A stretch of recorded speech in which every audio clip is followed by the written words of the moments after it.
Dr. Bijoy Kumar Das is a renowned space scientist, technocrat, and research innovation leader from Jagannath Puri, Odisha, India. He was in the United States for nearly 5 decades.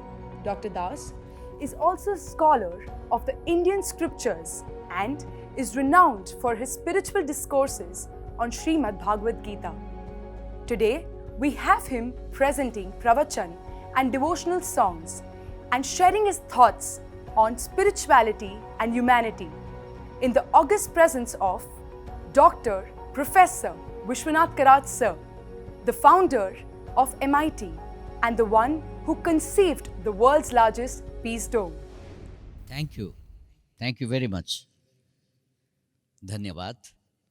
आज हिंदी में मैं कोशिश करूँगा आपको बोलने के लिए।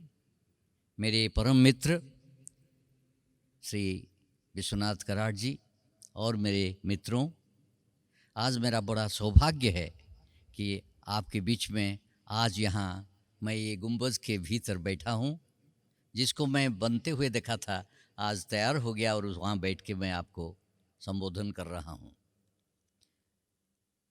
एक तो मेरा जो आज इतना सौभाग्य, मैं कभी ये सोचा नहीं था कि मैं हठात यहाँ आ जाऊँगा और आपके सामने जो अनुभूति है, ईश्वर अनुभूति के साथ साथ हमारे जो भारत के संस्कृति, हमेशा मेरे मित्र ये बोलते थे, भारत, भा से जो रथ है वही देश हमारा भारत है। भा ज्ञान है, भा ज्योति है, उससे जो देश रथ है वो भारत है। और मैं एक वैज्ञानिक दृष्टिकोण से, एक दार्शनिक दृष्टिकोण से आपको थोड़ा बताऊंगा हम लोग क्या सोचते हैं और किस तरह ये जो लक्ष्य हमारा था कि कौन सी तरीके से, किस तरीके से विश्व में शांति प्रतिष्ठा हो। आज की जो क्राइसिस है संसार में वो बहुत कठिन है, उसको समाधान उसका किसके पास में नहीं है। लोग थक चुके हैं। कोरोना आया तो बड़े बड़े एडवांस कंट्रीज़ में भी, बड़े बड़े देश में लाखों लोग चले गए। ऐसे ऐसे कई तरह के वायलेंस, टेररिज्म, ये हर जगह है। हिंसा छोड़ा नहीं है संसार को, डिजीज छोड़ा नहीं। और अभी आज मैं सुनता हूँ कि काबुल का हालत इतना ख़राब है कि साधारण मानव के ब्लड का रिवर घूम रहा है।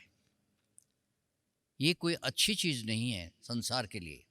अभी सबसे ज़्यादा ज़रूरत है विश्व शांति। वो विश्व शांति के लिए फिलोसोफर्स क्या सोचते हैं, दार्शनिक, संत और साइंटिस्ट, वैज्ञानिक क्या सोचता है, संत लोग क्या सोचते हैं, और उनके मिश्रण से, सम्मिश्रण से हम इसका समाधान कैसे कर सकते हैं, इसी के ऊपर मैं आज कुछ कहना चाहता हूँ। बिकॉज़ हमारे जो भारत की संस्कृति है और यहाँ के संतों का जो अनुभूति है, भगवान के दर्शन, भगवान के अनुभूति, उससे हम जरूर इसका समाधान निकाल सकते हैं। क्योंकि हमारे देश से महान ग्रंथ जिसको बोलते हैं योग शास्त्र, एक ही योग शास्त्र संसार में है, उसका नाम है श्रीमद् भगवत गीता। भगवान खुद ही ये संसार में आके संसार को समझाते हैं किस तरह अज्ञान को दूर करें, ज्ञान को अपनाएं, ज्ञान का अनुभूति करें, और उसी से ही हमको शांति और परम आनंद मिल सकता है। यही जो दिशा है, हम उसी के बारे में आज कुछ बातें करेंगे। मैं आपको भगवत गीता के कुछ श्लोक बताऊंगा आपको। इससे वही चीज़ उस समय हुआ था और भगवान ने इसका समाधान बताए थे। महाजनो ये न गतस्य पंथा, जब कोई इसका सल्यूशन, इसका समाधान कभी किए हैं तो हम उसको क्यों ना फॉलो करें, क्यों अनुसरण ना करें। तो इसलिए मैं उसी श्लोक से शुरू करता हूँ भगवान कहते हैं जब अर्जुन युद्ध क्षेत्र में जाता है और युद्ध क्षेत्र में उसको देखता है कि हमारे लोग सब मर जाएंगे, ब्लड शेड होगा, तो उसको अवॉइड करने के लिए बार बार भगवान को कहता है ये सही धर्म नहीं है, हमको नहीं करना चाहिए। आज हम उसी को ही फेस कर रहे हैं कि हम क्या वार करेंगे? वार क्या समाधान है? वायलेंस क्या समाधान है? ब्लड शेड क्या समाधान है? तो कौन सी चीज़ समाधान है? वो पूछता है भगवान को। अर्जुन पूछते हैं भगवान को, हे प्रभु, ये जो लोभवशत, काम क्रोध लोभ मोह, इसके कारण जो आज युद्ध होने जा रहा है उसको हम अवॉइड न कर सकते? हम इसको बंद नहीं कर सकते? प्रभु आप तो सर्वशक्तिमान हैं।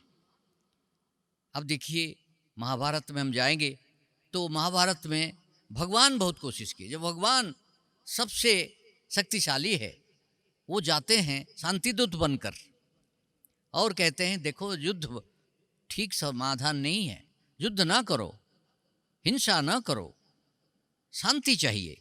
शांतिदूत बनकर जब जाते हैं, वो जब भगवान सफल नहीं होते हैं, विधाता के काम देखिए कितना है कि वो जाके कहते हैं, हे दुर्योधन, तुम क्यों ये सर्वनाश को अपने पास बुला रहे हो?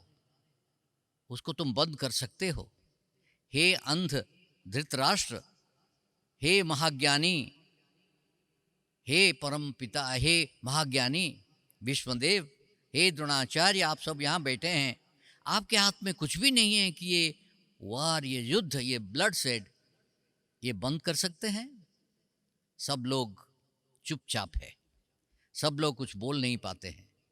और जब वो कहते हैं कि देख ये ठीक नहीं है, थोड़े से चीज़ में वो समाधान हो सकता है, लेकिन समाधान करने के लिए हम नहीं चाहते हैं।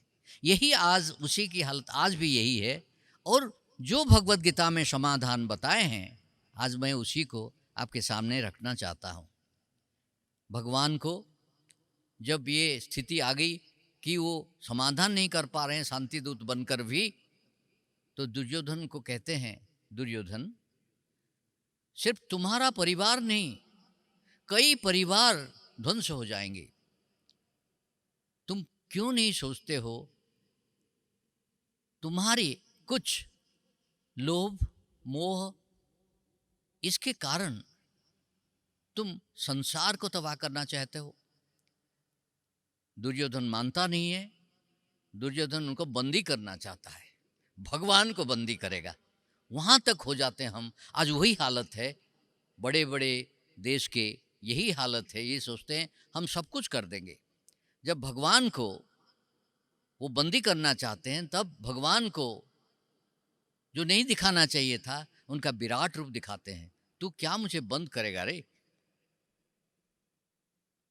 तब भी दुर्योधन नहीं मानता और युद्ध के सिवा कुछ नहीं रहता।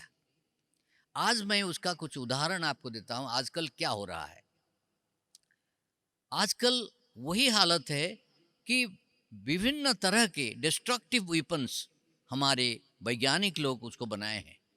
ज्ञान का जो अब्यूज़, जिसको ज्ञान का जो यूटिलाइजेशन होना चाहिए, सद्व्यवहार होना चाहिए, ना होकर दुर्व्यवहार हुआ है और उससे हम डिस्ट्रक्टिव वेपन बनाते हैं। कारण क्या है? कि हम जीत लेंगे, हम लीडर बन जाएंगे। उसको वर्ल्ड लीडरशिप नहीं बोलते हैं। भारत संसार का लीडर था, युद्ध करके नहीं। भारत 10,000 वर्ष तक कोई भी कंट्री को, कोई भी देश को कभी इन्वेड नहीं किया। भारत वही संस्कृति है जो हमेशा संसार को शांति के दूत बनकर, शांति के समाधान, शांति के लिए बताता रहा। शांति चाहिए, आनंद चाहिए। मनुष्य जन्म होता है सिर्फ शांति और आनंद के लिए, और वही आनंद के लिए सब कर्म वो करता है। हमारा दुर्भाग्य देखिए, जितना भी विज्ञान आगे आगे बढ़ता गया, हम उतना ही कई तरह के destructive weapon, destructive method, destructive military strategies ऐसे बना के संसार को आज ध्वंस कर रहे हैं। तो हमारे सामने ये आया है कि विश्व शांति प्रतिष्ठा कब वैसे होगा, कौन अवतारी पुरुष आएंगे जो कि फिर विश्व शांति प्रतिष्ठा करेंगे। लेकिन प्रभु 10,000 वर्ष से पहले भगवत गीता में इसकी सब समाधान लिख के गए हैं, बता के गए हैं। हम उसको अनुसरण करेंगे तो फिर भी हमारे देश में, हमारे संसार में शांति प्रतिष्ठा हो सकता है। मैं उसका कुछ श्लोक आपको बताता हूँ। अभी America, Russia, Israel, China, Europe, Australia, इन सब के पास न्यूट्रिनो वेपन है, एटम बम से, न्यूट्रॉन बम से और mind and weather changing weapon से, हार्प है। उनके पास अभी बायोलॉजिकल वेपन है, केमिकल वेपन है, रेडियो एक्टिव वेपन से, क्या क्या नहीं है। संसार को ध्वंस करने के लिए बहुत कम समय लगेगा, क्योंकि ये मारात्मक जो वेपन्स है, जो वार मेथड्स है, उससे ध्वंस हो जाएंगे। यहाँ तक कि पंगु हो जाएंगे लोगों के जितने भी रोग इतना होगा कि उनको कोई हल नहीं कर सकता, उनको कोई ठीक नहीं कर सकता। Biological weapons are so bad, इतना खराब है कि एक बार वो आपके सेल को नष्ट कर दे तो कोई दवा नहीं है जो आपको बचा सके। ये सब चालू हो गया है। तो इसका समाधान क्या है? उसी समय भी वही हाल था। भीष्मदेव, द्रोणाचार्य, अश्वत्थामा, कर्ण और जितने भी कृपाचार्य, सबके पास ऐसे ऐसे विपन थे, ऐसे ऐसे युद्ध शक्ति करने की शक्ति था। तो ये सोचते थे किसी ने उनको आज तक जब हराया नहीं, तो वो कौन है अर्जुन वो हरा देगा, या पांडव पांचों भाई क्या कर देंगे। आप देखिए भारत के संस्कृति में कितनी बड़ी समस्या का समाधान है भगवत गीता में। भगवत गीता में प्रभु कहते हैं चुपचाप सुनते रहते हैं, क्योंकि वो बनता, अर्जुन बोलता रहता है प्रभु वार कुछ समाधान नहीं है, वार नहीं करना चाहिए, चाहे मैं भीख मांग लूं लेकिन वार नहीं करना चाहिए। वही चीज़ भारत भी कहता है, चाहे मेरा कुछ बिगड़ जाए लेकिन मुझको शांति चाहिए, आनंद चाहिए, सब लोग मिलजुल के रहें। वही अर्जुन बोलता रहता है। देखिए उसका कॉन्सिक्वेंसेस क्या होगा। ये होगा कि सब लोग विधवा हो जाएंगे और कुलांगार जन्म करेंगे, वर्ण संकर जन्म करेंगे, संसार में दुख और नरक की बात हो जाएगा, नरक जैसे हो जाएगा संसार। ये हमको करना नहीं चाहिए। हे वासुदेव, हे भगवान, ये हमको नहीं करना चाहिए। भगवान कुछ नहीं बोले और चुपचाप बैठे रहे। तो वो भगवान को बोल दिए कि आप मेरा रथ को लेके दोनों सेनाओं के बीच में रख दीजिए। दोनों सेनाओं के बीच में रख देने से भगवान ने उसी समय वो बोले कि मैं लेके जाता हूँ रथ को, लेकिन रखे कहाँ? वो दुर्योधन के सामने रख देते तो समाधान हो जाता, वो मार डालता सबको। लेकिन वो सामने रखे जो अजेय है, अपराजित है, पितामह भीष्म और द्रोण के सामने, गुरुदेव भीष्म द्रोण के सामने रथ को लेकर रख दिए। बोले कि अर्जुन अभी देख तेरे कुरुवंश को, कुरुवंश के जो नेता है, परम पिता है, वो तुम्हारे साथ युद्ध करने के लिए आए हैं। तेरे गुरुदेव तेरे विरुद्ध युद्ध करने के लिए खड़े हैं। तू कहता है तेरा है, ये सब तेरे हैं, और जो तेरे लिए युद्ध करने के लिए आए हैं वो तेरा कुछ भी नहीं है। संसार को तुम अपने परिवार के साथ क्यों जोड़ते हो? परिवार संसार नहीं होता, विश्व संसार होता है। मैं यहाँ कभी भी जब भी किसको बोलता हूँ, मैं इतना गर्व महसूस करता हूँ। भगवान ने मुझे एक अवतारी पुरुष के साथ जोड़ दिए हैं। परम मित्र, मेरे आराध्य, मेरे सखा मेरे सामने आज बैठे हैं। जो मैं अनुभव किया है वो क्या है? निमित्त मात्र भव सभ्य साचिन, उन्हीं के द्वारा प्रभु क्या क्या करवाते हैं। और पहले दिन से जब से उनको मैं मिला, बद्रीनाथ गए थे, उसी दिन से एक भावना उनके मन में रहा कि विश्व में शांति कैसे हो, और मुझको कुछ नहीं चाहिए, विश्व में शांति चाहिए और कुछ नहीं चाहिए, शांति और आनंद हर जगह फैल जाए। तो आज मैं जब कोशिश किया कि कोई साइंटिफिक टेक्निक है क्या जिससे हम शांति प्रतिष्ठा कर सकते हैं, तो भगवत गीता को ढूंढते रहे। मैं और कलाम साहब, हमारी बहुत इच्छा, इसके अंदर से जो सीक्रेट है उसको निकालो और उसको समझो, और समझ के जिस तरह वो किए थे उस समय, आज हम क्यों ना कर पाएं। तो मैं आपको उसी से कुछ उदाहरण दूं।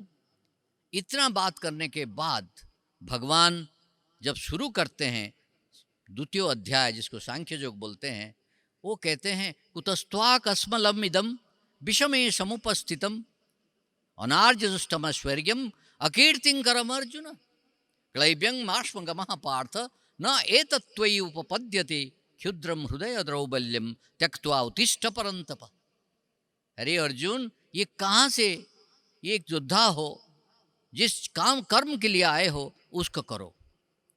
मैं हमेशा यही श्लोक से मैं मेरे मित्र कर्मयोगी विश्वनाथ जी को याद करता हूँ। वो किसी के बात नहीं सुने, कर्मयोगी बनकर कर्म करते रहे, लक्ष्य एक ही है, मैं विश्व में शांति कैसे प्रतिष्ठा करूं, ज्ञान बांटता जाऊं, ज्ञान में सबको अनुभूति हो जाए।